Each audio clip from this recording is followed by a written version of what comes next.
Friendships must be cultivated. To that end, China bestowed an honorary doctorate on Russia's president last month. At a press conference for the event, Vladimir Putin praised the two countries' relationship. China is, by any measure, our strategic partner. Our biggest trade turnover is with China. Last year, trade between the two countries rose 27% to $107 billion. Russia sells China raw materials, while China sends back machinery, transport, and consumer goods.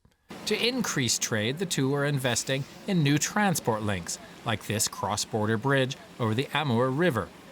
It's set to open for traffic next year. We've long said that we need to build more infrastructure.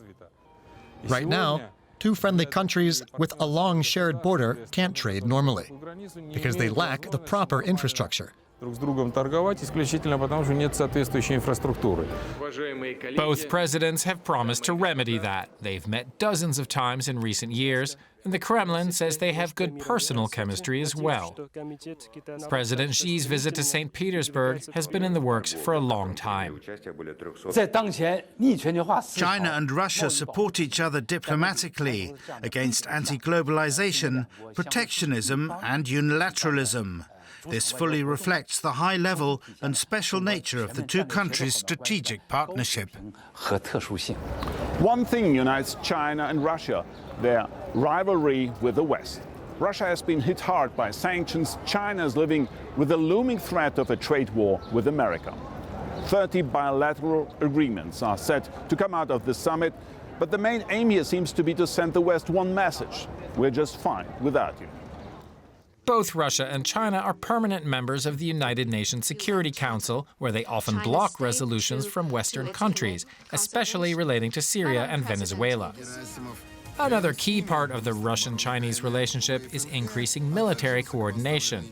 Russian TV news recently showed joint military exercises. 3,000 Chinese soldiers joined hundreds of thousands of Russian troops on maneuvers last year. The low Chinese numbers a sign that the Russians don't completely trust them yet. We don't intend to become dependent on China. That's why we're developing relationships with Japan, Korea, the ASEAN countries, and India. Russia's Asia policy is more than just a China policy. A sign that Russian foreign policy is based on pragmatism and can be easily adjusted depending on which way the wind blows. DW's Emily Sherwin's following that visit in Moscow for us. I asked her earlier to tell us about the common interests that are drawing China and Russia closer together. This is a marriage of convenience in some ways, but there is also a lot to it, a lot of basis to it. Russia and China have a lot in common when it comes to some of the main political issues in the international arena. At the moment, both support Maduro in Venezuela. Both are trying to salvage the Iran nuclear deal. Both also have a similar position on the denuclearization of the Korean Peninsula. They even have a joint roadmap that they have been working out, that they've been pushing on that process. They often vote together on resolutions in the Security Council, and economically as well. They've been developing ties, as we just saw in the piece. In recent years, Russia is China's main energy supplier.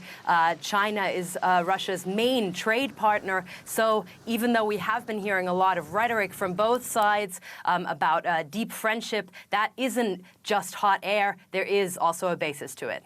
Okay, and we'll see what the basis comes up with today and in terms of possible trade deals. Emily Sherwin for us in Moscow. Thanks very much.